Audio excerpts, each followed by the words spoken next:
முருகா, உங்க அம்மாவுக்கு மாவிளக்கு போடுறதுக்காக எடுக்கிறேன்.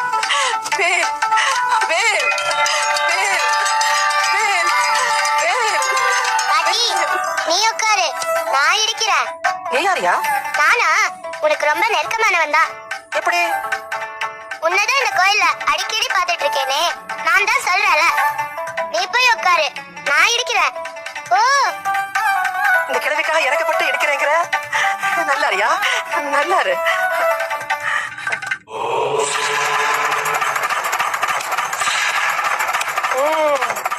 உன் குரலை கேட்டா சின்ன பையன் மாதிரி தோண்டு. ஒன்னால இத்தனை பையன் உலகே தூக்கி எப்படியா மாவடிக்க முடியுது? குரலை வச்சு என்ன எடை போடாத. 6 தோல், 12 கைகள், நல்ல வலுவானவன் தான் நான். என்னை பத்தி உமாவை கேளு, அது சொல்லும். அப்படியா ராசா? உனக்கு உமாவை தெரியுமா? பாட்டி, மாவு இடிச்சாச்சு.